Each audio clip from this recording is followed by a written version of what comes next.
as subseções do interior de São Paulo. Agradeço a presença de cada um de vocês e também o apoio daqueles que estão sempre ao nosso lado, nos ajudando na organização, na divulgação dos eventos, em especial o Dr. Paulo Yunes, que é vice-coordenador da comissão, doutora Ciciane e doutor André Monteleone, que são de Catanduva, doutora Simone e doutora Cristiane, de Fernandópolis, doutora Cátia, de Presidente Prudente, doutor Félix, de Votuporanga, a doutora Dayana, de Santa Fé do Sul, a doutora Audrey, de Bauru, e o doutor Thales, de Mirassol. Gostaria de agradecer também ao nosso presidente da subseção, doutor Henri Atique, e aos colaboradores da OAB, que sempre nos auxiliam na organização do evento, em especial o Leonardo, que está aqui hoje com a gente. Muito obrigada, Leonardo. Hoje temos a honra de receber o Dr. Cristiano Platti, que irá tratar sobre o tema judicialização na área da saúde suplementar. Eu gostaria de passar a palavra para a doutora Ciciane, que foi a responsável por fazer o convite ao doutor Cristiano, para que ela faça a apresentação do palestrante e também inicie o evento.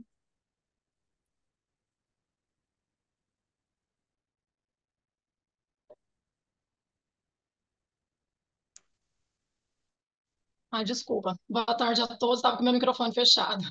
Quero cumprimentar aqui igualmente a nossa querida doutora Bianca, presidente da Comissão de Direito Médico da subseção de São José do Rio Preto, meu vice-presidente da subseção de Catanduva, doutor André Monteleone, e o nosso palestrante, doutor Cristiano Platti, no nome de quem eu faço o cumprimento extensivo a todos os demais presentes nesta oportunidade.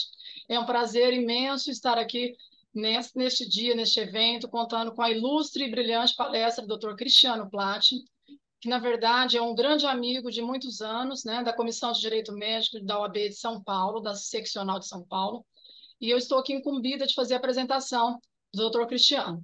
O Dr. Cristiano é membro da Comissão de Direito Médico, também advogado na área de saúde suplementar, especialista, e direito médico hospitalar.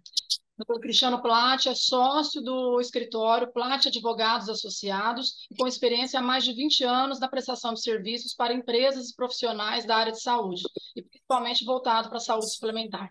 Então, passo a palavra ao Dr. Cristiano Platti para fazer a sua explanação sobre esse tema tão importante. Uma boa tarde a todos. Agradeço a presença de cada um de vocês e principalmente pelo convite para participar dessa comissão que tem tanto apoio, tem tantos colegas que, que eu gosto muito, que eu levo assim amigos de caminhada.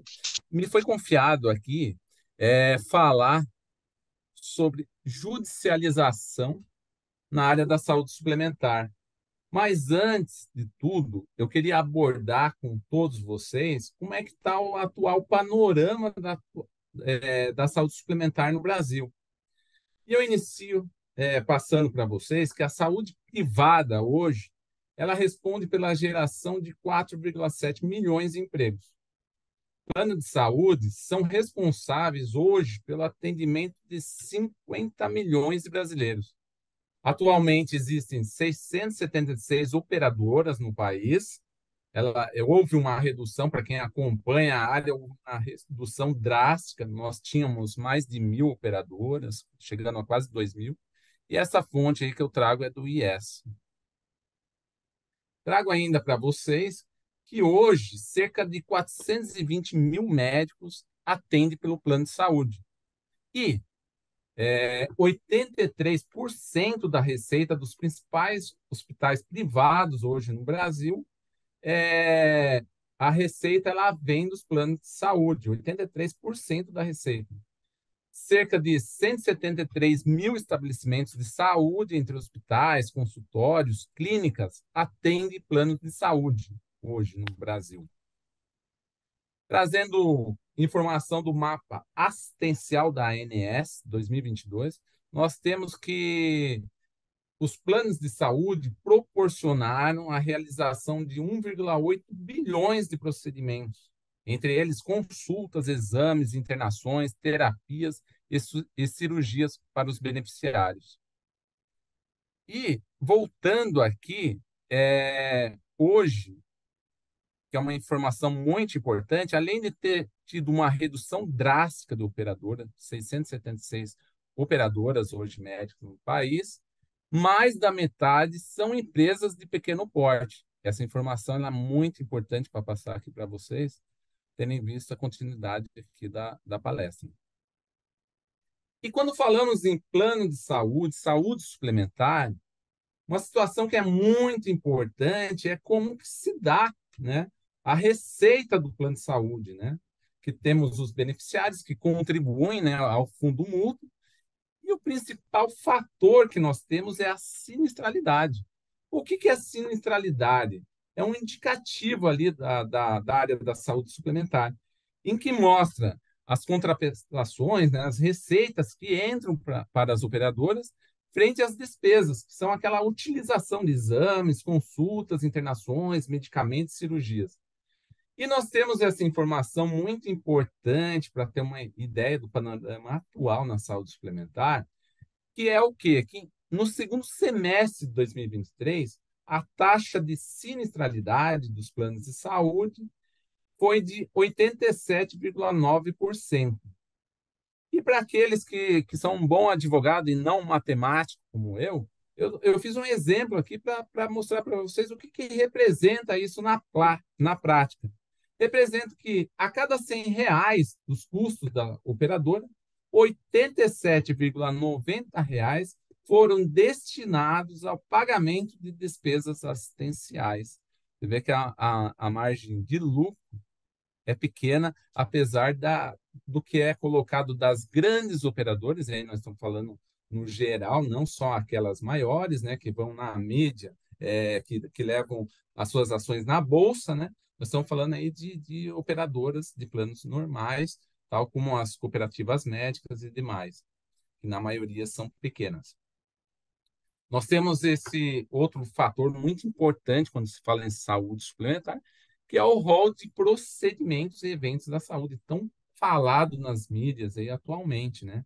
Que ele que prevê ali qual que é a cobertura que o plano de saúde, né? Como o pessoal chama, de lista, né? Dos procedimentos e eventos de saúde que haviam cobertura. E eu falo que haviam porque houve aí uma alteração que eu vou trazer aqui mais para frente para vocês. Falando do atual panorama, eu passo aqui para os principais desafios da saúde suplementar. O primeiro deles é a longevidade. A longevidade, hoje nós estimamos que no Brasil nós temos 33 milhões de idosos. Isso muito tem sido propagado aí nas mídias sociais. Em 20 anos, o Brasil dobrou a população com mais de 60 anos. Nos últimos 10, para ter um exemplo, o número de beneficiários da faixa etária de 20 a 39 anos caiu 8%, enquanto que os maiores de 60, né, a utilização desse beneficiário cresceu em 32,6%. E é fato, quando nós falamos em longevidade, nós estamos falando de custo, né, para todos os que têm plano de saúde, porque é fato, né, e isso não sou eu que estou dizendo, tem estudos para isso, que quanto mais idoso a pessoa vai ficando, mais a utilização ela tem no plano de saúde. Então, a longevidade, sim, é um desafio da saúde suplementar. Temos outra situação aí que é um grande desafio da saúde suplementar, que é a incorporação de novas tecnologias. Hoje, nós vemos a todo momento uma nova tecnologia sendo lançada no mercado e a medicina ela se tornou algo que está avançando assim com muita velocidade, né? Nós temos acompanhado isso no dia a dia, essas novas tecnologias, principalmente medicamentos, né? E a principal questão que fica, né? O principal desafio é como gerar receita suficiente para fazer frente, né, à cobertura dessas novas tecnologias, pois é claro que elas são primordiais a nós consumidores, mas temos que gerar essa fonte aí para fazer frente às despesas, quanto mais se for levada a informação que eu trouxe inicialmente, né, que de R$ 100, 87% em 2023, R$ 83, na verdade, ela é utilizada para cobertura, né? É um índice muito alto, se for levado em conta, é muito alto aí de cobertura dessas novas tecnologias. E o rol de procedimento, ele passou a ser mais ágil, que isso aí era uma grande demanda, uma grande insatisfação do mercado, era que o rol de procedimentos levava até 2 anos para mudar, para incorporar novas tecnologias. O que hoje passou a ser, em 9 meses, essa alteração. E outras outro desafio que eu trago para vocês, e esse eu diria que é o principal, são as iniciativas legislativas. E a principal dela que eu trago para vocês é a Lei 14.454, né, que trouxe aí um rol. Eu falo aqui, tá, pessoal? Eu não estou tomando lado nenhum, apesar de ser advogado de operadora, tá? Mas a minha visão ela está sendo como consumidor e como operadora hoje para falar desses desafios, tá? Então, não me leve a mal o que está escrito aqui no meu slide. Hoje, essa legislação ela aumentou a insegurança jurídica e colocou o Brasil na contramão das práticas mundiais de ATS, que são aprovações de novas tecnologias. Eu acho que deve ter algum. Já fechou. E, para se ter ideia, essa legislação que trouxe essa insegurança jurídica, econômica, financeira e até mesmo a insegurança física do consumidor, ela foi aprovada em 2 meses, enquanto o STJ, que é a nossa alta corte, ela levou 3 anos para se fixar uma tese que sequer era é, fixada em recurso especial representativo de controvérsia, né? Que determina que tem que seguir aquela tese, né? Então, ela demorou 3 anos na STJ estudando isso, havia decisões controvertidas lá naquela casa, enquanto um PL foi aprovado a toque de caixa em 2 meses, colocando para baixo, né, derrubando todo aquele arcabouço jurídico construído desde 1998, com a aprovação da Lei 965698. E essa lei está recheada de subjetividade. O principal dele é o conceito de eficácia, né, que é um dos requisitos para a cobertura extra-rol, eficácia à luz das ciências da saúde baseadas em evidências científicas e plano terapêutico. Não há definição na lei do que significa isso aí. Houve um comprometimento, sim, da previsibilidade de despesas e até mesmo de precificação, podendo causar reajustes maiores, que é o que eu trago aqui. Eu mesmo recebi aí de presente esse ano 34% de aumento no meu plano de saúde. Nós temos aí que, antes dessa legislação, foi aprovado, né, houve essa decisão lá no recurso especial, lá no STJ, em que reconheceu, e não durou assim 6 meses, que o rol de procedimentos ele era, em regra, taxativo. Veio essa lei 14.000, né, aprovando cobertura extra-rol. E eu destaco aqui o artigo 1º, parágrafo 13º, para trazer aí para vocês terem uma ideia da subjetividade desses requisitos. Ele fala que, em caso de tratamento, procedimento prescrito por médico, né, deve ter cobertura desde que, exista comprovação da eficácia à luz da ciência baseada em evidência científica. Quando nós falamos em baseado em evidência científica, pessoal, nós temos que um medicamento, por exemplo, ele tem que ter um estudo aí de aproximadamente em 3 fases para se chegar à sua aprovação de eficácia. É um estudo muito longo para quem acompanha o mercado, né? E aqui essa lei, ela derrubou isso. Ela fala que basta que tenha. Então, o que é evidência científica hoje falando, né? E esse inciso 2, ele veio para derrubar de vez essa questão da subjetividade, porque eu destaquei aqui que basta que tenha um órgão de avaliação de tecnologia em saúde que tenha renome internacional. Hoje, para se ter ideia, nós temos 50 agências no mundo, né, que tratam sobre o tema. Então, como que fica aí a cobertura se nós temos aí uma um reconhecimento de que aquele medicamento ele traz ali a evidência científica, né? Ela traz ali a comprovação de sua eficácia de uma agência, vamos dizer, não pormenorizando, mas do Paraguai, né? Uma agência que não tem, assim, o que que é renome, né? Qualquer uma pode ter renome. O que que vai decidir o que que é renome? Então, é uma questão muito controvertida, uma questão que traz muito desafio aí para quem atua na área da saúde suplementar, principalmente para os médicos auditores, né, que são aquelas pessoas que antes estavam acostumadas a analisar um rol de procedimentos e hoje trouxe toda essa subjetividade com essa legislação. Aqui eu trago um quadro comparativo entre a decisão e o rol, que eu vou deixar disponibilizado para vocês, e trago aqui o que que essa alteração ela causou, qual que é a situação imposta por essa legislação. E eu ouso dizer a vocês que hoje a saúde suplementar ela cobre mais do que o SUS. Porque no SUS existe o Conitec, que aprova ali cada medicamento, cada procedimento, coisa que hoje, com esse subjetivismo que eu trouxe para vocês, não existe na saúde suplementar. Então, eu fiz essa comparação aí para vocês, né? Evidência científica tem no SUS? Tem. Tem na saúde suplementar? Sim. Eficácia? Tem. Acurácia, efetividade, segurança, avaliação econômica e registro na Anvisa, com relação à saúde suplementar, não existe, né? É, certamente toda essa questão será desaguada no judiciário. Mas hoje, ouso dizer que a saúde suplementar ela cobre mais do que o SUS, que, por dever constitucional, tem o dever de entregar a cobertura universal de saúde para cada cidadão brasileiro. Saúde suplementar é suplementar, né, pessoal?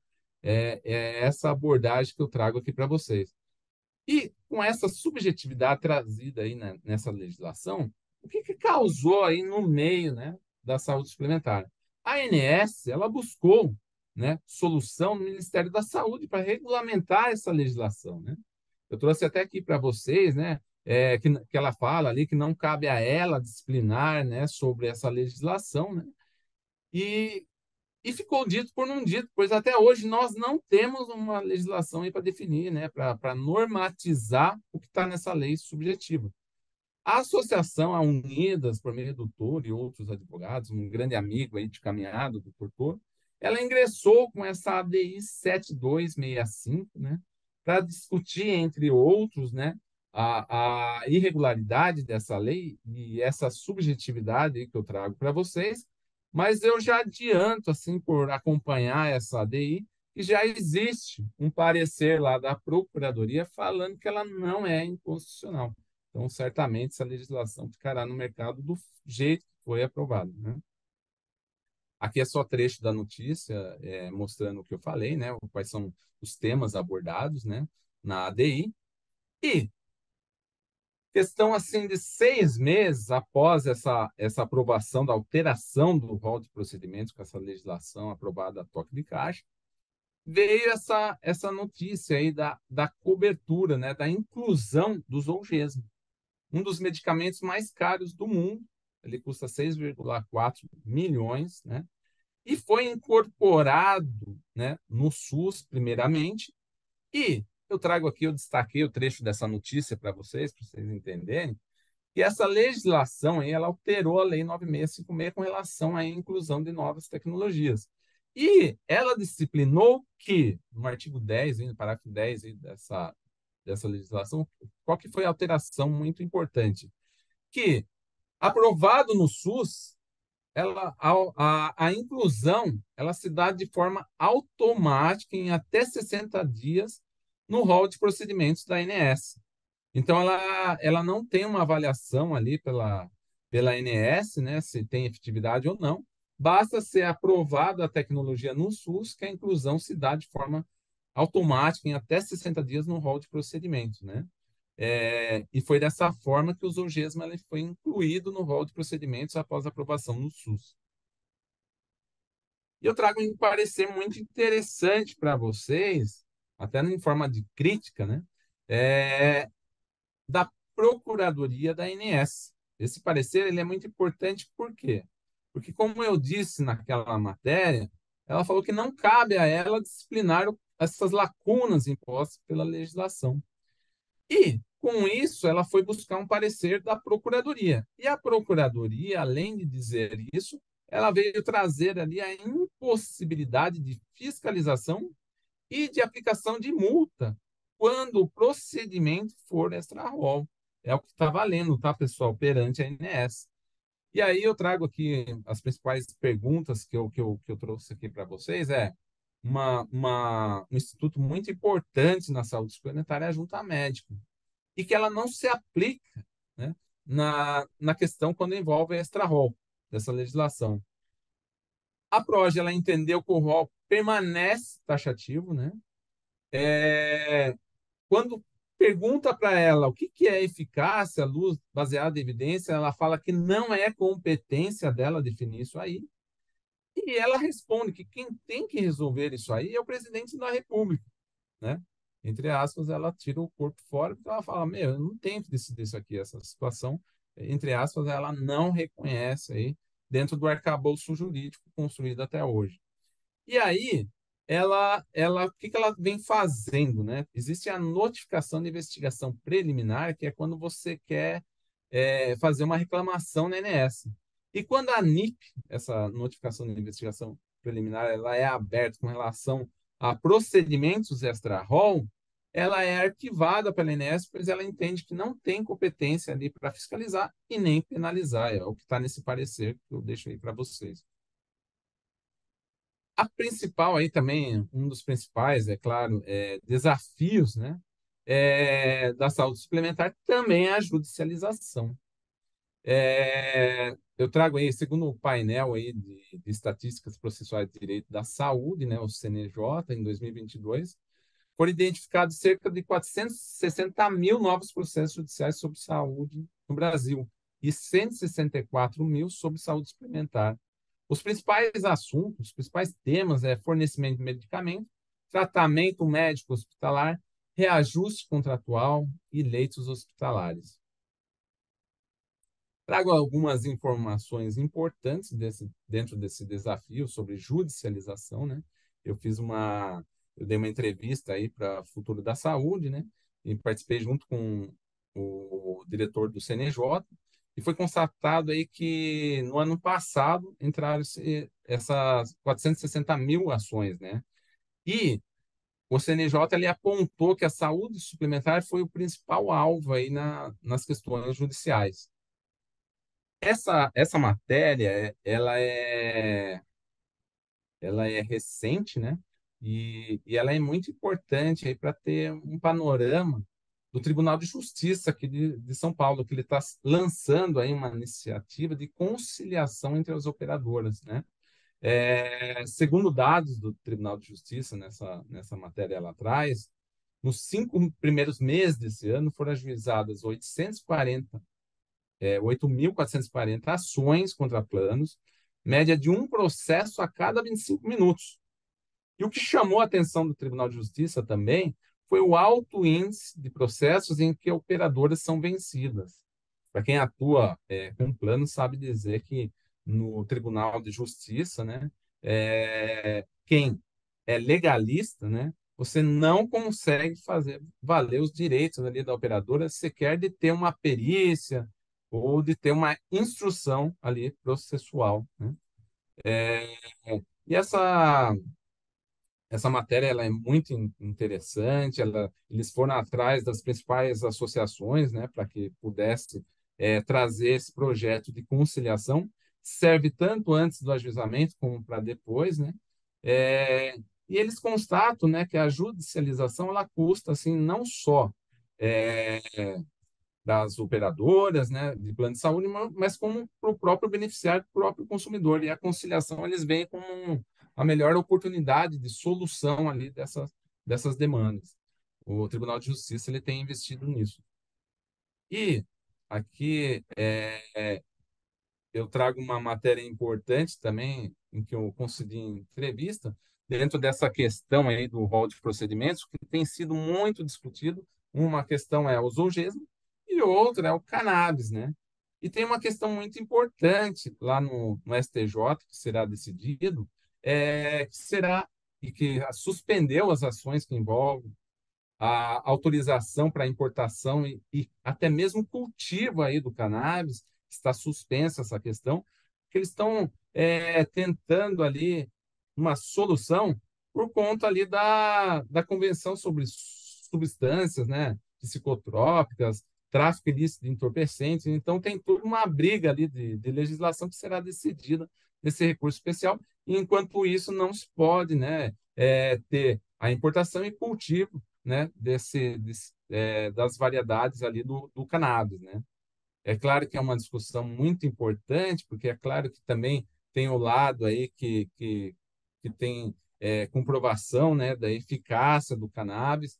E hoje, o que acontece?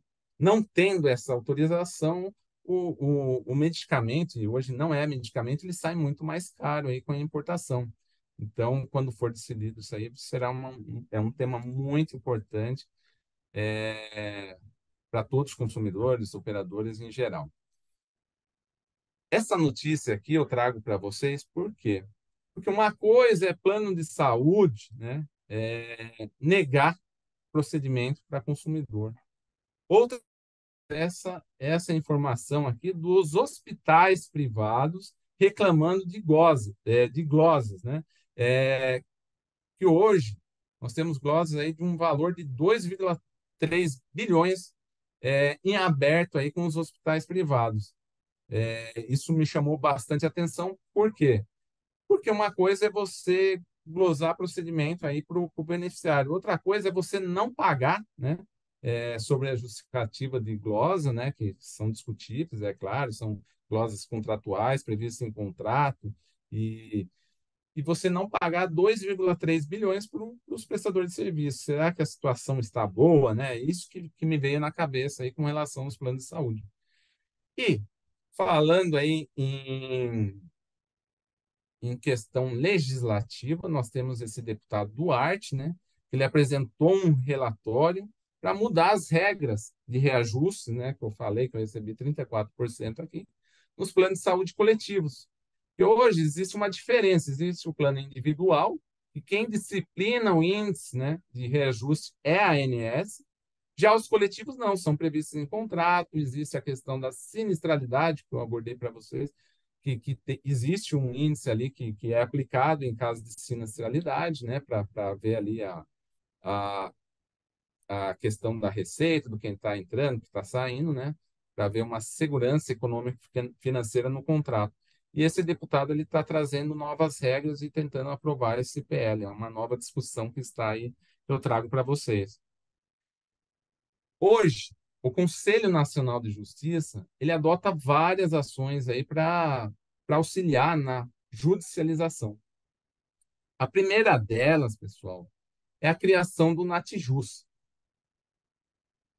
O Natijus é um núcleo de apoio técnico do Poder Judiciário, pois as questões, 100% do que envolve aí questões na área da saúde, ela precisa de um técnico do outro lado, ela precisa de um perito, de um médico, de um assessor ao juiz para a decisão. E é com essa visão que o Conselho Nacional de Justiça ela criou esses Natijus. São Paulo tem há anos, se não me engano, é desde 2018 que foi criado esse Natijus. Ela também criou uma plataforma muito interessante que eu vou trazer na sequência aí para vocês, que é o Enatijus, onde tem cadastro aí de nota técnica, parecer, e também existem as jornadas da saúde em que são aprovados enunciados com muito estudo lá pelo Conselho Nacional de Justiça, pelos integrantes. O Enatijus eu trago aqui como um plus para vocês, para aqueles que atuam na área da saúde, porque ela pode ser consultada por todos, né? Eu trago aqui qual é o endereço, né, do Enatijus. Ele é um projeto aí, criado, né, em conjunto com o Ministério da Saúde e o Hospital Sírio-Libanês, né, que faz esse parecer, essas notas técnicas. E eu trago como acessar, né, essas notas técnicas. Eu achei muito interessante, isso aqui serviu muito para mim e tenho certeza que servirá para vocês, se vocês atuam na área. Como pesquisar, né, eu trago aqui, vou deixar disponibilizado. E eu trouxe aqui para uma pesquisa que eu fiz, né, de Imbruvica, que é um medicamento, né? Foi exibido 111 resultados. E por que ela é interessante, pessoal? Vou dar um exemplo contrário, tá? Para aquele que quer ajuizar uma ação, né? E não faz ideia se é aquele medicamento, se tem comprovação, se não tem, qual que é a tecnologia. E para a operadora, por quê? Porque com essa abertura do rol de procedimentos, como saber se ela tem eficácia ou não, né? Aquele medicamento que está sendo discutido no processo. E essa nota técnica, ela traz vários estudos, né, no corpo dela. Então, o que ela traz? Ela traz a descrição da tecnologia, né? É, ela traz se existem outras tecnologias disponíveis. Ela traz o custo da tecnologia. Ela traz o que nós estamos discutindo aqui, evidências e resultados esperados, né? Você tem evidências sobre a eficácia e segurança daquela tecnologia. Então, eu acho que ela é muito importante para aqueles que atuam na área do direito, tá, pessoal? Ela traz ali a conclusão, se é favorável, não é favorável, mas ela serve para todos, né? Para você achar ali se aquele medicamento realmente ela tem essa eficácia, né? Nesse caso, que é evidência científica, sim, justifica a alegação de urgência, né? Porque o problema na área da saúde suplementar é que tudo é urgente, né? O medicamento é urgente, a prótese é urgente, tudo é urgente. Então, chove liminares no judiciário. E essa nota técnica ela veio para ajudar nessa questão, para ajudar o juiz, né? Mas serve para todos, eu deixo disponível aqui como acessar. A outra iniciativa, né, são os enunciados aprovados aí que serviriam como balizadores aí na, no judiciário, né? Realizados pelo CNJ. Esse é um que eu trago aí para vocês sobre transtornos globais, né? Sobre autista, né? É, deverão se atentar à carga horária do tratamento solicitado, né? Que existe muita discussão sobre isso. Plano terapêutico, especialização da equipe multidisciplinar que vai atender aquele beneficiário. E isso é uma questão assim, que, para quem está no dia a dia, são questões muito assim delicadas, muito subjetivas, e há muita discussão isso aí no judiciário. E os enunciados eles vêm aí para balizar, eles não são vinculativos ao judiciário, eles vêm aí para balizar o judiciário. Tem esse outro aí, que esse é recente, né, o 109, ele fala aí como que se dá aí essas condições de procedimento, tratamento não previsto no rol, né? Ele traz aí quais são os critérios para serem observados, né? Mas esse estudo realizado pelo INSPER, ele nos demonstra que poucas decisões recorrem não só ao Natjust, mas poucas decisões recorrem ao órgão regulador, a ANS, a Conitec, e essa plataforma aí de tecnologia que traz esses pareceres. Poucas decisões. Nós estamos falando aí de Natjust, 0,29% das decisões. Conitec, 0,51% das decisões. E como que elas se dá na prática, né, essas decisões? Elas ocorrem com liminares, né, concedidas, e julgamento antecipado da lide, né, sem instrução processual. É como se dá, pelo menos, pessoal, estou falando do Tribunal de Justiça aqui de São Paulo, tá? Eu trago aqui para vocês esse estudo da judicialização desse coordenador Daniel, né? Ele esteve aí no congresso, para quem participou do congresso de Direito Médico da OAB São Paulo, né? E esse estudo ele é muito interessante, ele trouxe 3 situações analisadas aí nos processos julgados pelo Tribunal de Justiça, né? Em que ele fala que a negativa de cobertura assistencial, a taxa de sucesso da ação é de 80% ao consumidor, reajuste, a taxa de sucesso é 40%, você vê que ela caiu pela metade, manutenção do contrato e condições, taxa de sucesso 60% aí do consumidor. E, mais uma vez, tal como estudo ali do INSPER, ele constatou que, na maioria das decisões, não discutem aspectos técnicos dos tratamentos e evidência científica, não usam apoio técnico e grande peso é dado ao laudo dos médicos. Não leva a efeito a Lei 9656, sim a jurisprudência do próprio tribunal, e aplicação do CDC, e não levam a efeito a falta de previsão contratual, inclusão do rol. Esse estudo é muito interessante. E, para quem atua no Tribunal Paulista, nós sabemos que essa discussão aí do rol, né, se ele é taxativo, se ele é exemplificativo, pouco importa, né, pessoal? Pois nós temos uma súmula 102, que está aí no mercado há muito tempo, que ela não vem falar de medicina baseada em evidência, não. Ela não vem falar de órgão de renome, não. Ela não tem qualquer requisito, pessoal.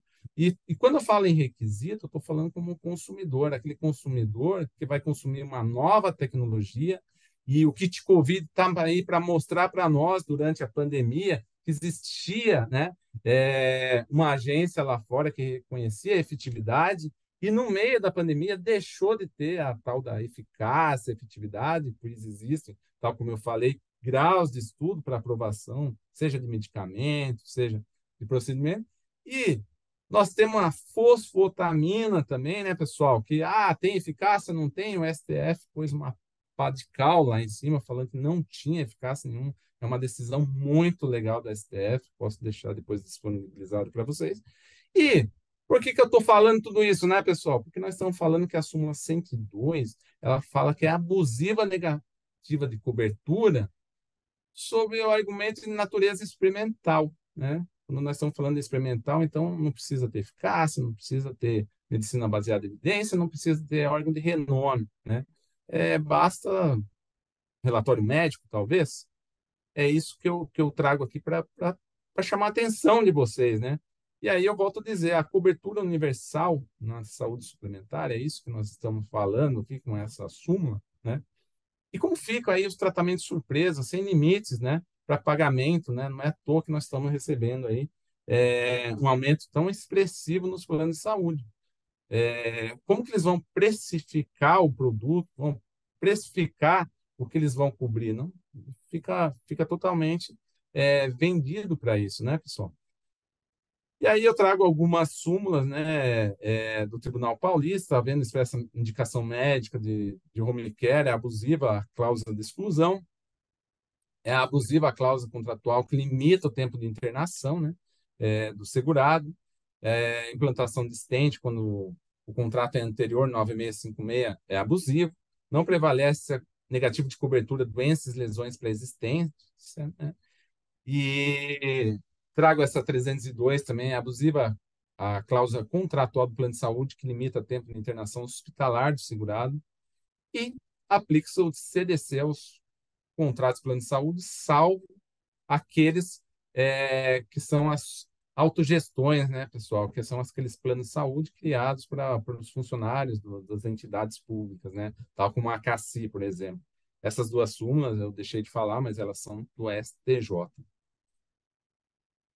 E uma discussão muito evidenciada, aí, seja pelas mídias, muito tratada no judiciário, é a questão das terapias para autismo, né?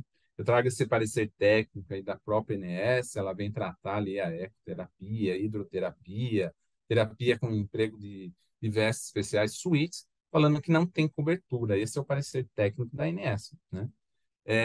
Pilates, educação postural global e acompanhante terapêutico, né? Porque nós sabemos, para aqueles que atuam, existe a discussão ali da questão da cobertura de pedagogia e acompanhante terapêutico em escola, né? Existe uma discussão travada e ela vem aí para a ANS, por meio desse parecer, ela vem falar que não existe a cobertura, né? Tem esse outro parecer também, que traz ali que os atendimentos, né, realizados em domicílio, escola, tal como eu falei aqui, outros ambientes, né, que não sejam por um profissional de saúde, não há, não estão como cobertura obrigatória para as operadoras. Isso é o que entende a ANS, órgão fiscalizador, normatizador, e também que vai lá e pune, né, sancionador das operadoras de plano de saúde. Mas trazendo, e dentro desse tema, eu não quis trazer só o que entende a ANS, claro. Eu trouxe aqui umas decisões aí do judiciário, né? Aqui A primeira que eu trago para vocês é com relação à psicopedagoga, que eu mencionei, e assistente técnico na escola, né? Entender o que foge ao objeto contratado, né? Porque está voltado à área da saúde, o contrato é da área da saúde, e esses profissionais estão atrelados à área da educação. Essa outra decisão, uma é do STJ, a outra é do Tribunal de Justiça, né? Com relação também à questão aí da natureza aí desse assistente técnico de sala de aula, falando que não tem cobertura. Trago aí para vocês também aquelas terapias chamadas TeraSuite, né? Desculpa errar aqui, mas PediaSuite, né? Eu trago essa decisão do ministro Marco Aurélio, né? Recente, de 6 de março, em que ele fala ali que ambas as turmas da corte entendem que o plano não está obrigado a custear essas terapias de TeraSuite, PediaSuite, por serem consideradas experimentais. E aí ele mostra ali nota técnica, né, do Natjuz 966, e fala também sobre um parecer emitido 14 de 2018 do Conselho Federal de Medicina, né, que conclui que essas terapias ainda carecem de evidência científica ali para dar respaldo para cobertura, né, pessoal? Então, essas coberturas, a maioria dos entendimentos é de que não tem cobertura.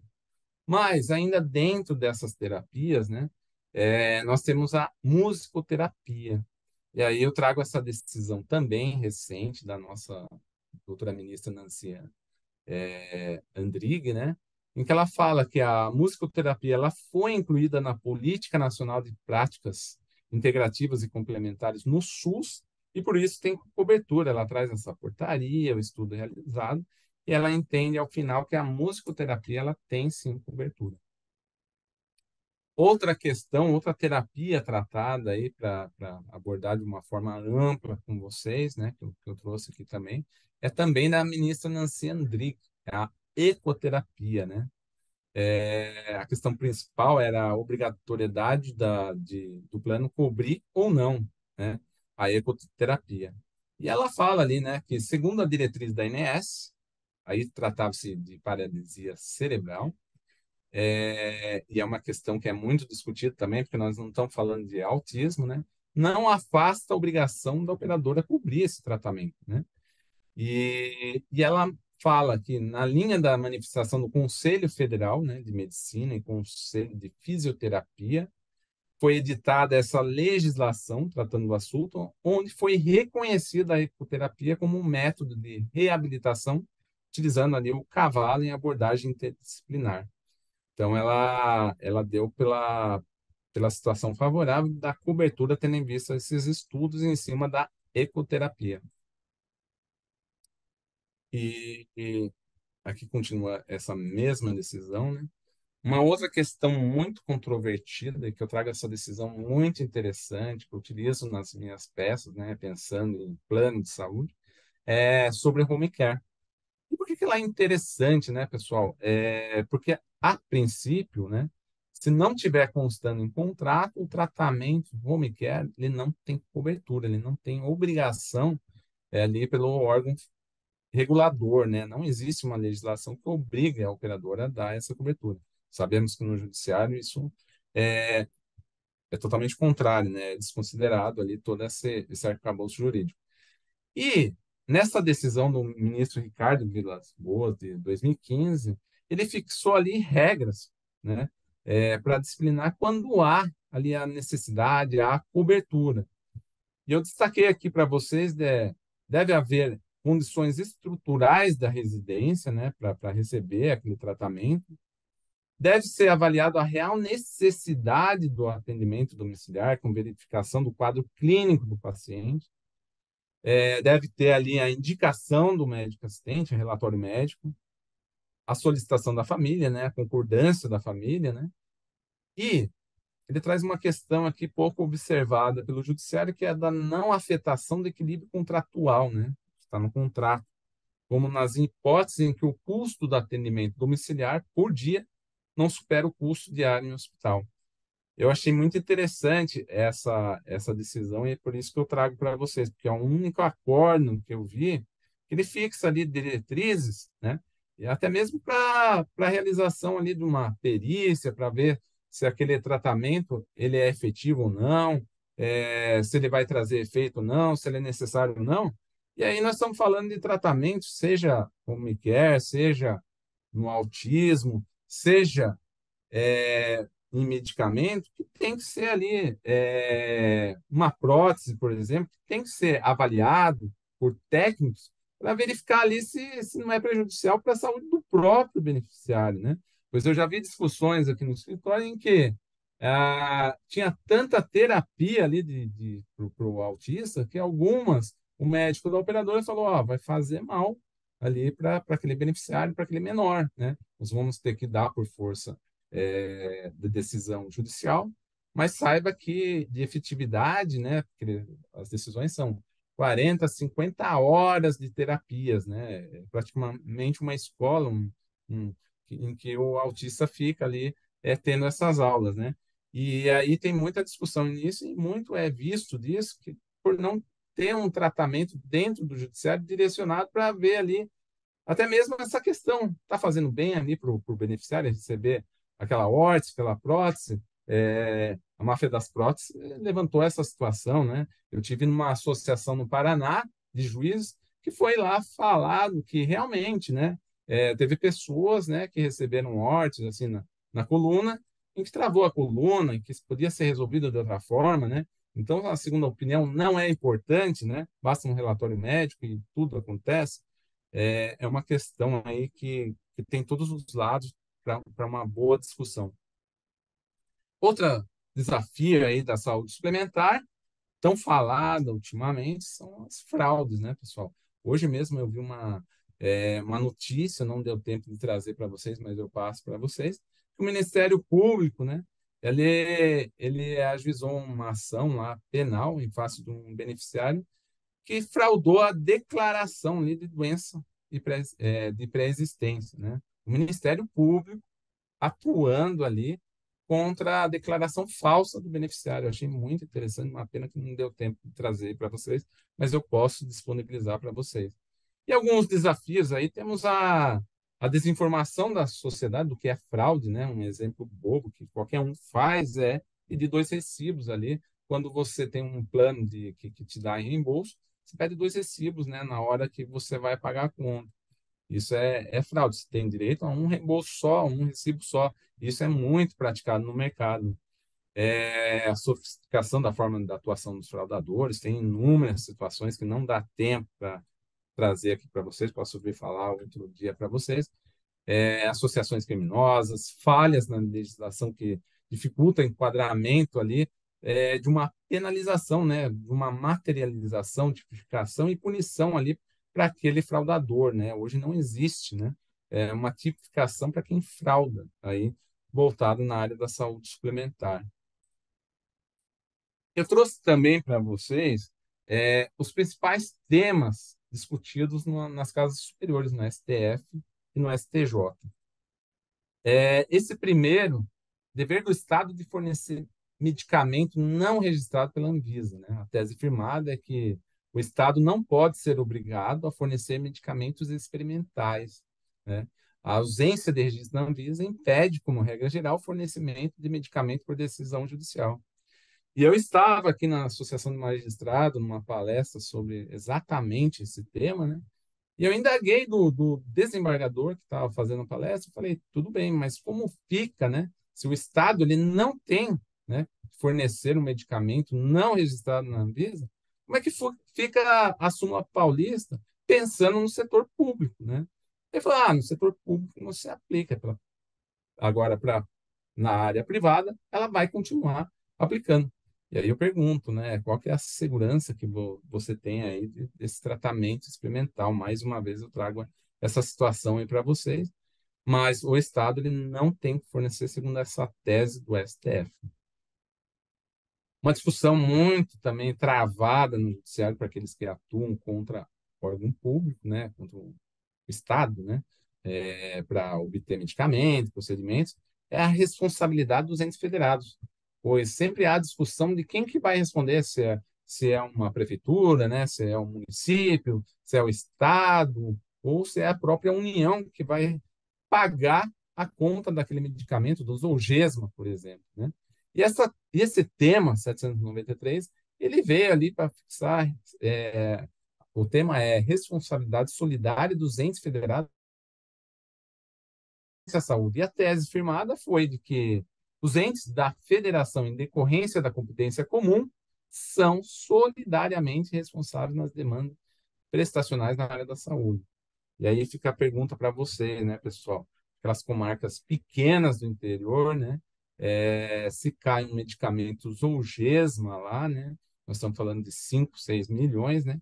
Como é que ficará essa situação, né? Aí nós estamos falando de Estado para pagar essa conta. Nós estamos falando de situação do setor privado. Nós temos esse outro tema aqui da aplicação do Estatuto de Idoso a contrato de plano firmado anteriormente à sua vigência. Nós temos o tema 106 do STJ, a obrigatoriedade do poder público fornecer medicamentos não incorporados em atos normativos do SUS, né, tendo a tese firmada aí, desde que os requisitos são um deles, exista registro do medicamento na Anvisa, né, observados os usos autorizados pela agência, né. Outro tema que eu trago para vocês também sobre medicamento, tema 990, é medicamentos importados sem registro na Anvisa, a tese firmada, né, com relação aos operadores. Os operadores de plano de saúde não estão obrigados a fornecer medicamento não registrado pela Anvisa, né? Essa é uma tese firmada lá, né? Mas como é que fica aí com essa situação da aprovação do rol, né? E que trouxe aí toda essa abertura aí da evidência científica, de órgão de renome, como é que isso vai se amoldar no judiciário, né? Temos o tema 952, reajuste por mudança de faixa etária para plano individual, uma tese firmada, no qual tive a oportunidade de discutir no STJ. Na época eu representava uma entidade e fui lá representar por meio de amicus curiae essa decisão faixa plano individual. Nós temos o tema 989, a permanência, muito discutido também no judiciário, permanência do demitido e aposentado no plano coletivo, né? Temos o tema 1016, que aí já trata daquele reajuste por mudança de faixa etária no plano coletivo. Primeiro individual, esse plano coletivo. Eu não vou ficar aqui lendo para vocês, mas eu vou disponibilizar a título até de curiosidade para vocês verem quais são os principais temas instaurados nas casas superiores. Esse tema 1032, ele trata ali da cobrança de coparticipação em psiquiatria, né? Aqueles contratos que prevê uma cláusula de coparticipação estão sendo muito vendidos hoje em dia, né? E essa tese é interessante, tese firmada nos contratos de plano de saúde, não é abusiva a cláusula de coparticipação expressamente ajustada e informada ao consumidor a razão máxima de 50%, ou seja, né?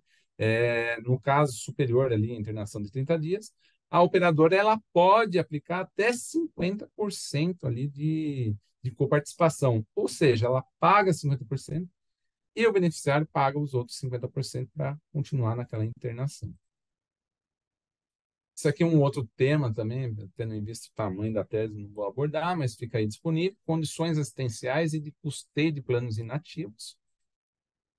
Temos esse tema 1047, da validade de cláusula contratual que admite a rescisão unilateral, independente de motivação idônea do plano coletivo empresarial, com menos de 30 beneficiários.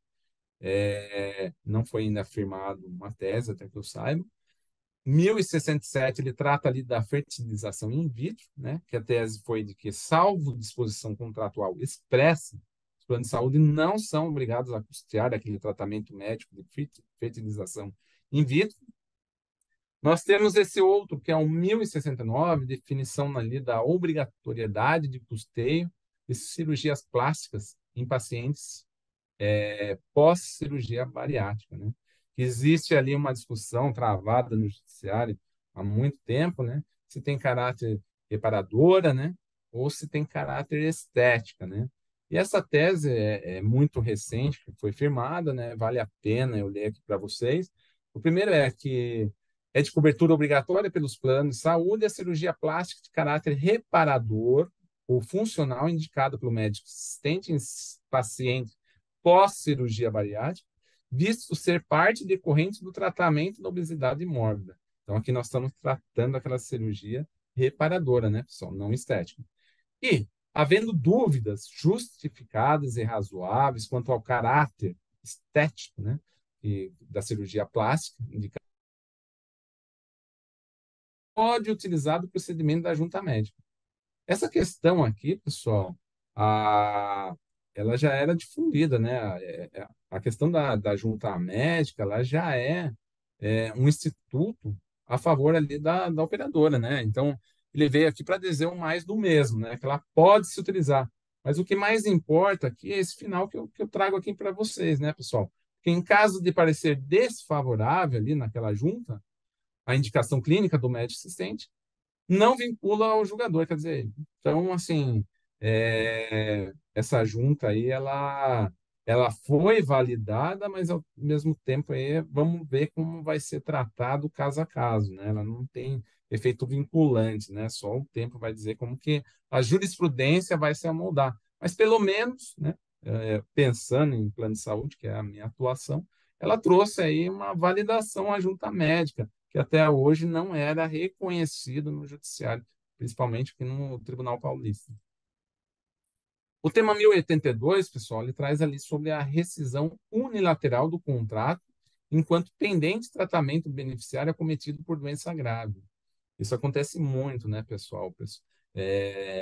Existe ali a rescisão, mas o beneficiário ele está em tratamento, né? E essa tese ela é muito importante porque o que ela diz? A operadora, mesmo após o exercício regular do direito à rescisão, né, deve assegurar a continuidade dos cuidados assistenciais prescritos ao usuário internado ou em pleno tratamento médico, garantidor da sua sobrevivência, comunidade física, até a efetiva alta, desde que o titular arque ali com um plano de saúde, né, pessoal?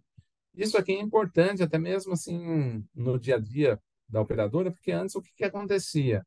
As decisões contra operadoras era para manter aquele plano e ficava de forma ilimitada. Hoje já teve decisões aqui no escritório em que foi observada essa efetiva alta, né, pessoal?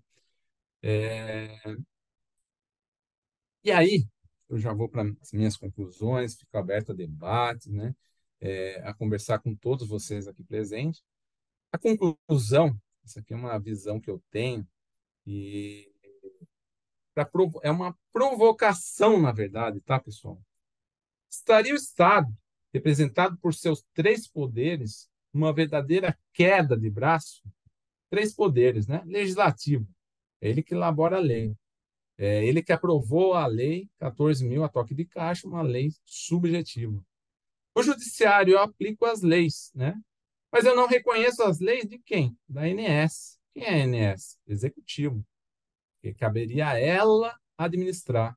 Então, nós temos aqui uma confusão, uma queda de braço, um não reconhecimento entre os três poderes. O judiciário nunca reconheceu uma normativa da ANS, nunca mandou um ofício para a ANS para saber se tem cobertura ou não, né? Não, e simplesmente, o que ela fala não é levado a efeito no judiciário, tendo até essa súmula que eu destaquei para vocês. Isso é o judiciário. E agora, né, o legislador resolveu legislar a toque de caixa, trazer novas leis, deixando um grande subjetivismo, uma grande insegurança para todos nós aqui presentes. E o executivo, né, pessoal? O executivo está até mesmo a agência, né, que foi criada lá atrás. Ela foi criada para quê? Ela não é IDEC, né, pessoal? E também ela não está lá para proteger a operadora, né? Ela tem um caráter muito amplo, ela veio para proteger a sociedade, né? Ela não está aqui para proteger eu, não está aqui para proteger a Ciciana, ela está aqui para proteger a sociedade. Porque como que era antes dela? Valia o que estava na cláusula contratual. O contrato podia ser firmado, imagina um contrato de adesão, né, pessoal? Que é o que você enfrenta no plano de saúde. O que tivesse no contrato seria válido, né? Então, a ANS ela veio ali desde 98, né, com a criação da lei, com a aprovação da lei 9656, ela veio se criando, né, um arcabouço jurídico. Não é à toa que existe toda essa legislação, todas essas regras, resoluções diversas aprovadas dia a dia, né, de acordo com as situações do dia a dia, mas que não foi levado a efeito pelo legislativo. O judiciário já não leva mesmo, né? E aí fica essa queda de braço. E isso é muito legal, né, pessoal? Mas, assim, de efeito prático para todos nós, né, pessoal? Outra provocação estaria o Estado, representado por seus três poderes, transferindo o dever de cobertura universal, e aí eu estou falando dever constitucional, né? Está entre os artigos 196, 197, 198 lá da Constituição, transferindo esse dever de cobertura universal ao particular, né? E por que ao particular, né, pessoal? Porque falar, né, que é contra a operadora, né, pessoal? É você entender de uma forma muito precária, né, pessoal? Porque o que é uma operadora? Ela está ali administrando o nosso dinheiro para fazer a cobertura, ela está repassando dinheiro ali para a rede de prestação de serviço. Somos nós, aqui que eu quero chamar a atenção para todos, né? Somos nós que contribuímos para o fundo mútuo, né? Que estamos sofrendo no nosso bolso, né? Eu, 34% de reajuste, né? Que estou pagando essa conta aí da cobertura universal pelo plano de saúde. Mas nós já não pagamos nossos impostos, nós não pagamos R$ 7 na gasolina, né? E para ter do Estado a cobertura universal, e não dá para falar que o SUS é ruim, porque eu adoro o SUS está aí, ela mostrou uma força imensa durante a pandemia, com as vacinas que todos receberam, sobrou vacina, né? Para todos. Então, estaríamos nós pagando duas vezes, né, essa conta, esse dever universal de cobertura. E outra conclusão que eu trago aí, mas é só para provocar mesmo, não, ninguém está obrigado a pensar como eu, mas eu cheguei nessa conclusão aí há anos aí de atuação. A queda de braço, ela gera insegurança econômica, financeira e física ao consumidor. Aí você fala, nossa, você está falando uma besteira, né, pessoal? Nossa, você está falando isso só porque você defende a operadora, né, pessoal? Não. Eu tive a oportunidade de participar naquele RESP lá atrás, que entendeu ser o rol taxativo, e lá eu peguei esse trecho, que eu posso depois disponibilizar para vocês, do parecer do Senacom. Senacom é aquele que representa, né, pessoal, que ele garante a proteção dos consumidores. E, pessoal, eu peço assim, paciência para vocês nessa altura do campeonato para ler o que tem nesse parecer, tá, pessoal?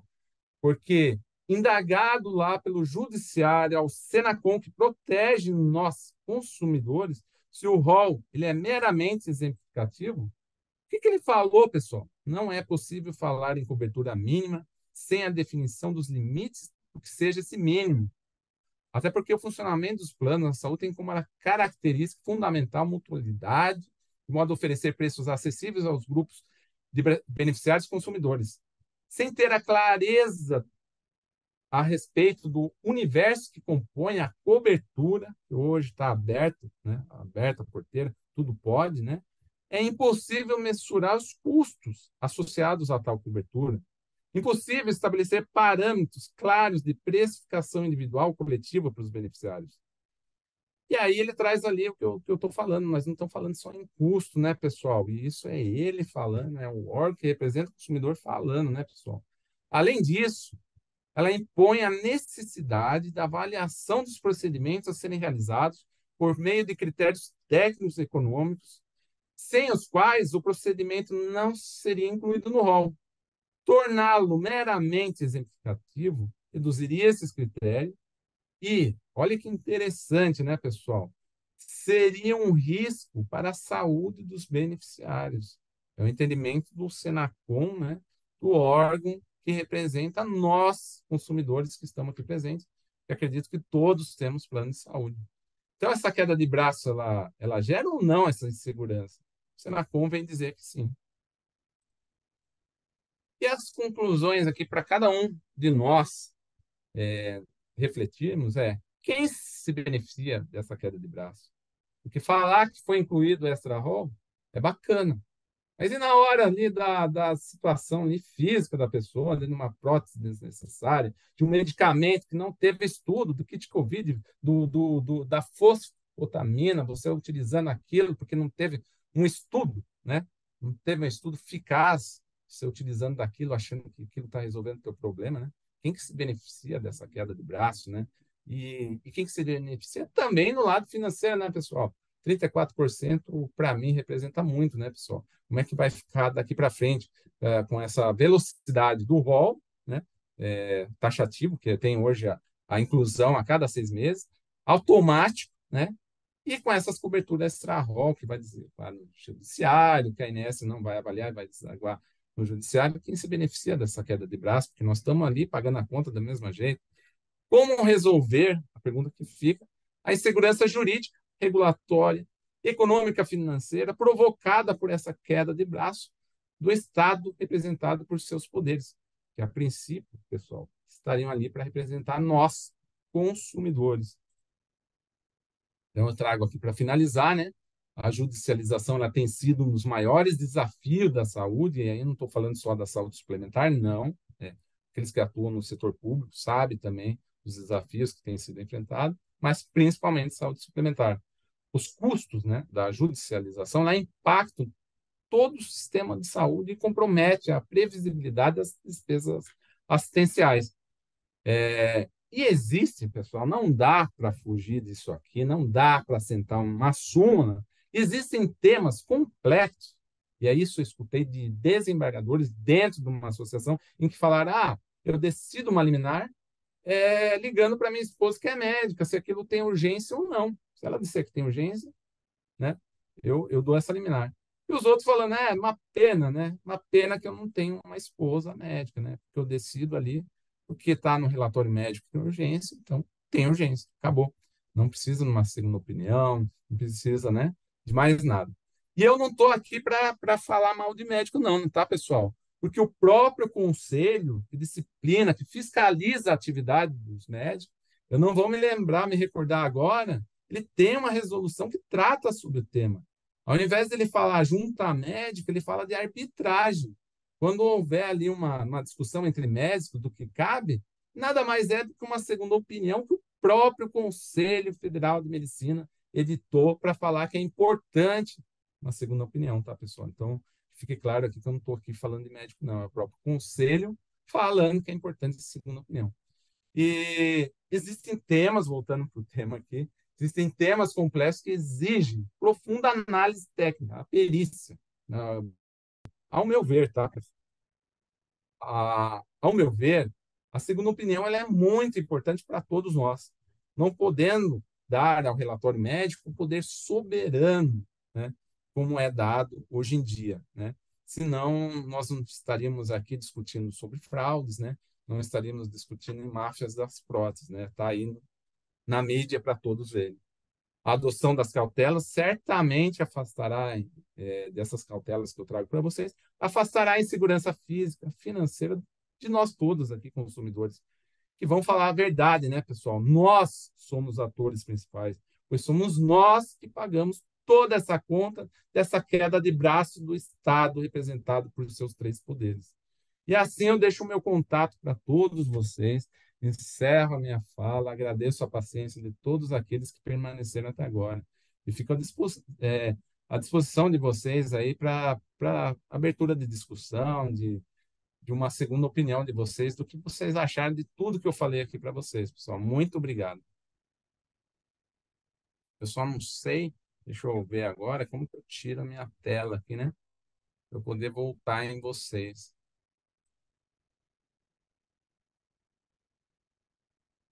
Deu certo. Saiu. Saiu. Agradeço. Parabéns, doutor Cristiano, pela excelente exposição, baseada em estudos, dados recentes, e por ter abordado a questão da judicialização sob uma perspectiva que nós, advogados, que não atuamos para operadoras de planos de saúde, muitas vezes não consideramos quando vamos ingressar com alguma demanda. E é muito bom assistir alguém que atua para outra parte falar de uma forma tão convincente sobre o tema, de uma forma tão clara, Então, muito obrigada novamente por ter aceitado o convite, por estar aqui hoje. É uma honra ouvir o senhor. Eu que agradeço a oportunidade de estar ao lado aqui, que eu estou vendo pessoas tão queridas aí, amigos de caminhada. Agradeço mesmo, todos vocês. Alguém tem alguma pergunta para o doutor Cristiano? Gostaria de fazer alguma colocação?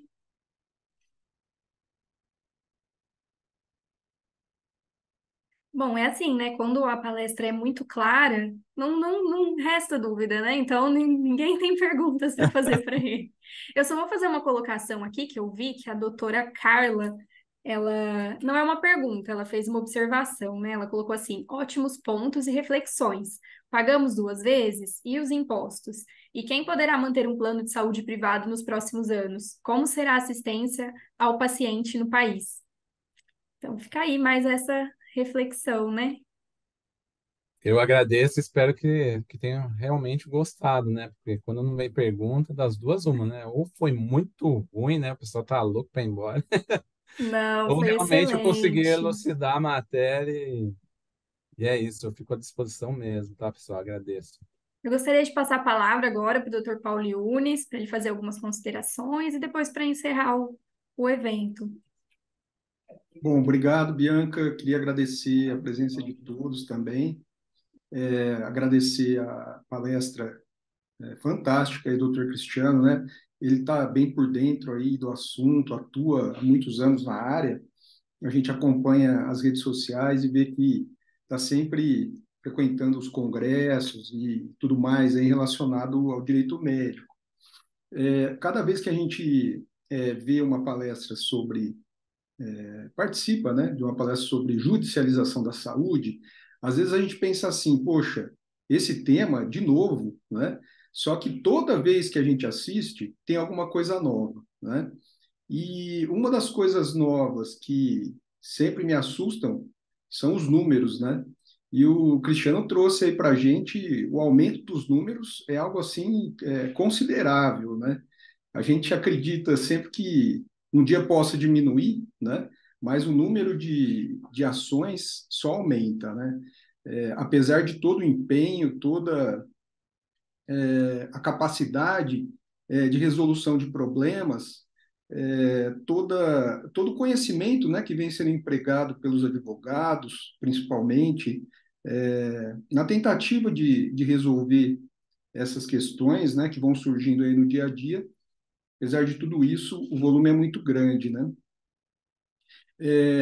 O doutor Cristiano não tocou no assunto a respeito de um volume de judicializações relacionado a, a erros médicos, né, os chamados erros médicos, na esfera civil, na esfera criminal e também na esfera ética, né, na esfera administrativa. E, obviamente, nem daria tempo, né? Isso é tema para tantas outras palestras, né, Cristiano? Eu Mas, posso ver outra oportunidade de tratar desse tema. sim, Estou à sim. disposição.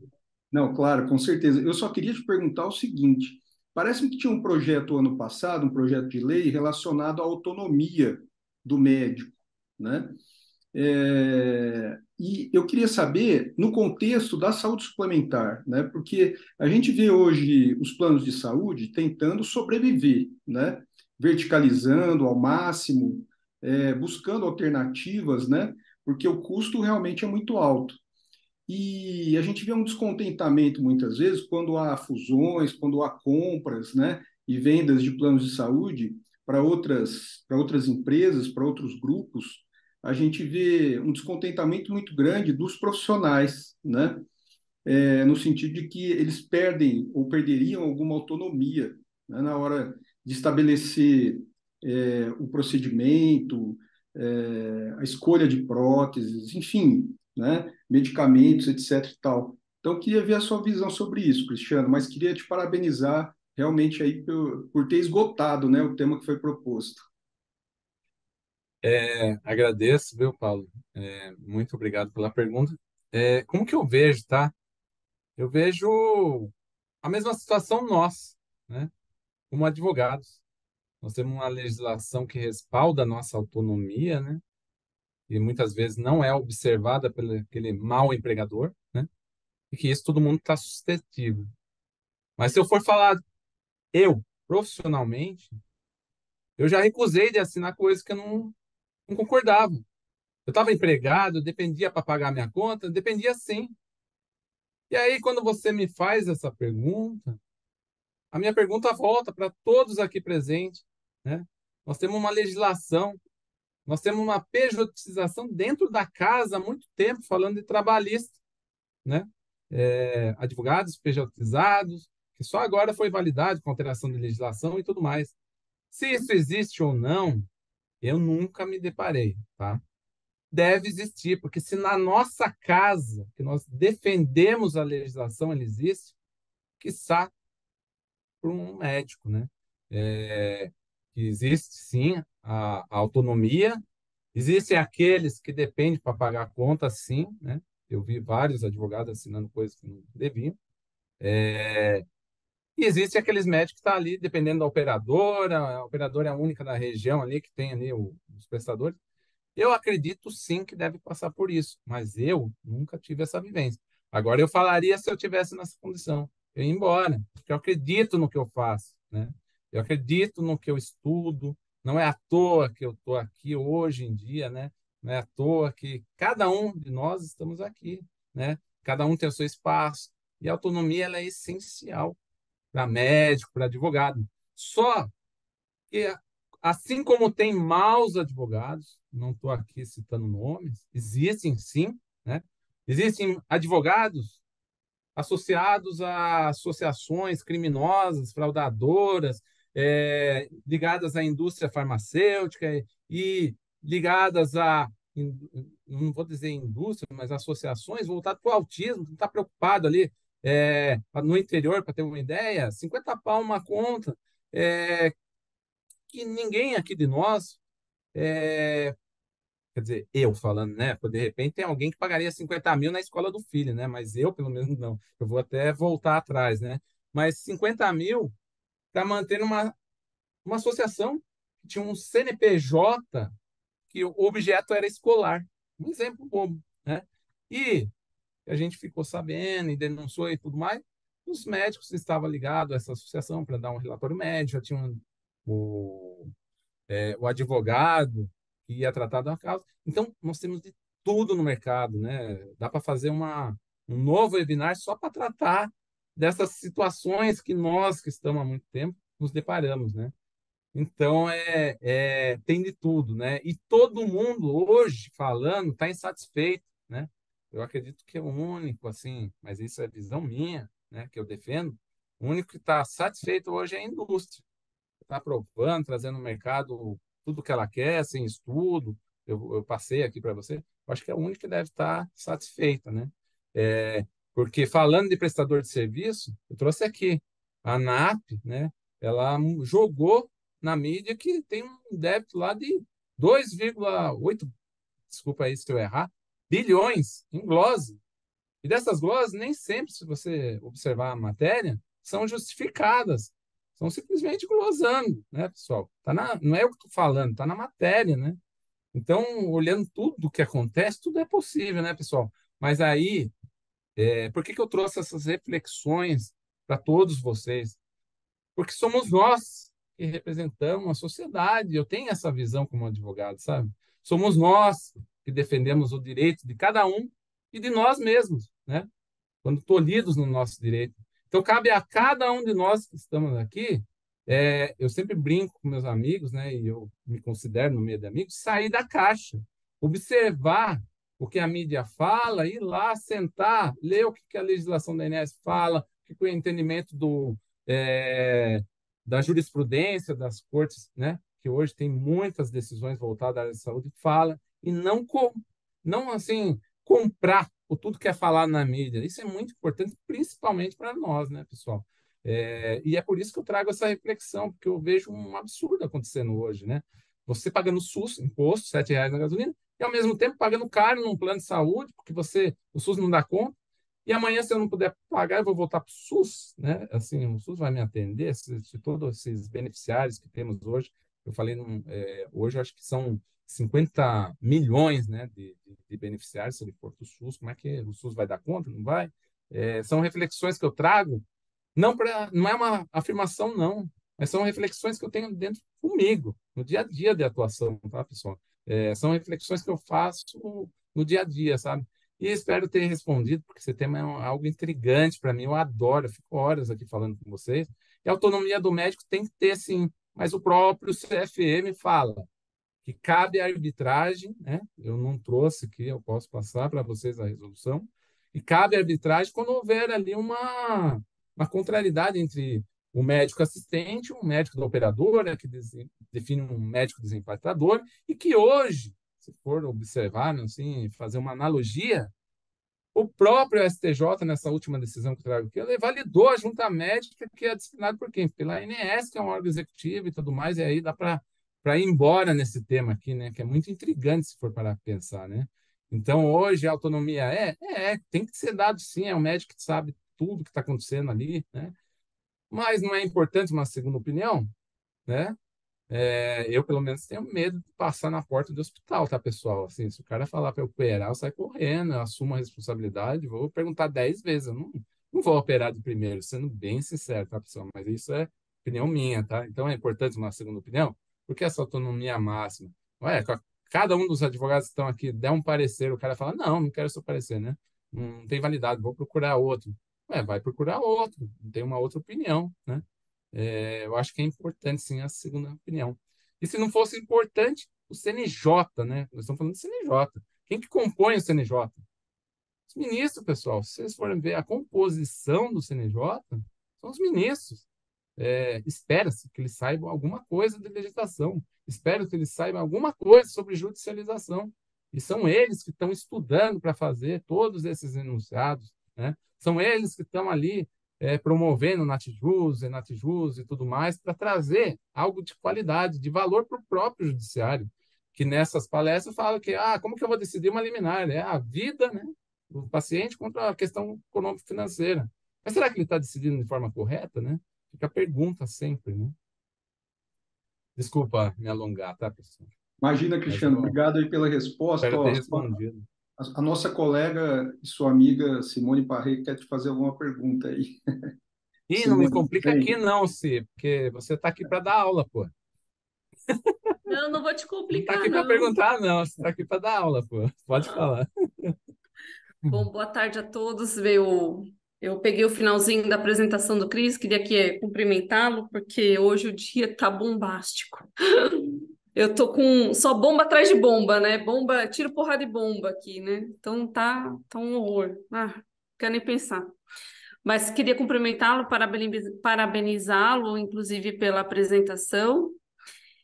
E aqui só vou comentar que o que o Paulo estava falando a respeito da autonomia, né? Eu estava aqui refletindo a questão da autonomia do médico, que eu acho que assim, que a legislação de saúde suplementar ela sempre preconizou o total respeito pela autonomia do médico, né? E eu acho que até, de certo modo, aqui, Paulo, fazendo um adendo, né? Tipo, emitindo aqui uma opinião pessoal minha,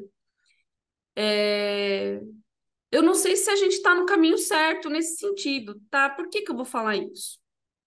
Porque hoje mesmo, até o doutor Cristiano teve a oportunidade de acompanhar aqui com a gente um caso de uma situação que um paciente buscou lá um atendimento fora da rede credenciada e teve uma prescrição, né, X para um tratamento lá em específico e uma mudança de uma prescrição de uma nutrição enteral, se eu não me engano. Então mudou a prescrição, a operadora entrou com a ação, aí a operadora teve que garantir essa prescrição, teve que garantir a cobertura desse nutriente, dessa alimentação integral aí, né? Que foi prescrita para essa paciente, é uma paciente acamada. E essa paciente passou mal, muito mal. E a operadora tinha comprado, né, Cris? Sei lá, 30 latas desse alimento. Gastou R$ 15.000 para garantir essa alimentação que foi concedida na base da prescrição, fora da rede credenciada, né, fora do sistema que foi gerenciado, né, da gestão da operadora, por uma nutricionista que entendeu que tinha que mudar toda a prescrição e garantida pela liminar judicial. Então, assim, o que eu quero dizer é o seguinte: será que a gente está indo para o caminho certo? Será que essa autonomia realmente, de fato, ela é ilimitada? Né? Porque olha a responsabilidade da operadora, olha o custo que se gerou essa judicialização, olha o desperdício, né? Com a compra de um insumo que poderia ter sido, né, ter sido outro, porque o que ela estava lá não mudava nada no trato dela, na vida dela, no dia a dia dela. Então, assim, a autonomia do médico, ela é importante, eu concordo até com as palavras do Dr. Cristiano, só não sei se hoje, para fins de gestão, né, para fins de gestão da saúde, a gente tem que dar um cheque em branco para esse médico, né? Em alguns momentos, eu acho que a gente tem que questionar. E a via correta do questionamento é a segunda opinião, como disse lá o doutor Cristiano, é a junta médica, sabe? E isso, eu acho que dentro do judiciário tinha que ser algo que, poxa, era a primeira coisa que o juiz devia pensar. Será que está certo isso aqui? Será que é isso aqui mesmo? Obviamente, que não se trata de casos de vida ou morte, mas esse caso que eu acabei de falar assim, o exemplo nítido de que a judicialização só prestou aí para o desperdício. E eu não vou nem entrar no resto do mérito da questão, porque é um caso que já me deu tanta dor de cabeça hoje, que eu vou falar para você, viu? A gente é guerreiro nesse mercado, porque não tá fácil, não tá fácil trabalhar e nem defender a operadora, porque tudo é construído para que a gente pague a conta, e a conta está chegando, gente. Eu estou falando isso porque a gente está vendo aí, a conta está chegando, e ela vai chegar, né? Eu não sei até quando a gente vai continuar. Tem gente que fala, não gosto de dramatizar esse cenário, que é exagero, isso, aquilo, mas eu não estou muito confiante nesse mercado para os próximos anos, né? O Congresso Abrange aí foi realizado no último final de semana, aí, quinta e sexta, falava exatamente do mercado 2030, né? Quer dizer, daqui a, né, 2030, como é que nós vamos estar com esse mercado? Ninguém respondeu, sabe? Assim, eu saí de lá fazendo essa mesma pergunta, porque ninguém respondeu nada. Acho que o mercado não está bom, né? As empresas estão com resultado operacional negativo, os números da ANS mostram isso, apesar da mídia às vezes bater no resultado financeiro. A operadora não vive de resultado financeiro, ela vive de resultado operacional, que é receita e despesa, né? O resultado financeiro é aplicação financeira, e a gente sabe que a gente vive num mercado muito maluco. Então, assim, enquanto a gente estiver com esses resultados negativos, eu acho que a situação vai ficar bem complicada. Por isso que eu acho que, para fins de gestão, a autonomia médica tem que ser repensada assim. Eu acho que, em dado momento, a gente vai ter que gerenciar melhor esses nossos pacientes, esses nossos médicos. Ô, Simone, eu fiz essa pergunta exatamente para ver a visão de vocês, que são advogados de planos de saúde, né, de operadoras, para ver a visão de vocês em relação a essa autonomia. Por quê? Porque hoje a gente vê que os grandes do mercado estão sendo aquelas operadoras, aqueles planos que verticalizaram. E a verticalização, ela já, na contratação do médico, ela já impõe as suas condições, né? Doutor, o stent é esse. Não adianta o senhor recomendar o outro. O stent é esse, né? E aí a gente vê que esse pessoal cresceu exatamente em razão desse tipo de gestão, né? Buscando enxugar, né, os excedentes, e até muitas vezes o próprio profissional, né, que estava acostumado com outro tipo de medicina, né, ele teve que se ajustar.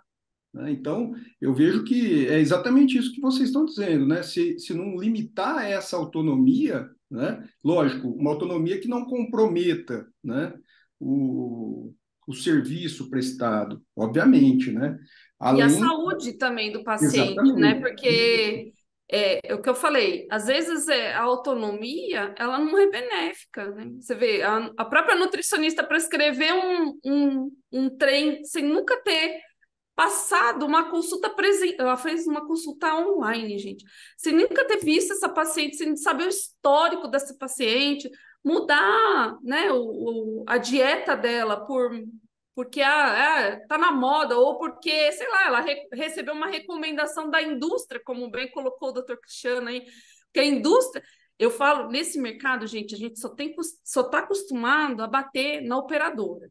Ninguém vai bater na indústria. Ninguém bate no processo de incorporação. A gente é um país pobre. Eu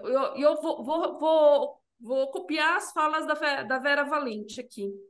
A gente é um país pobre.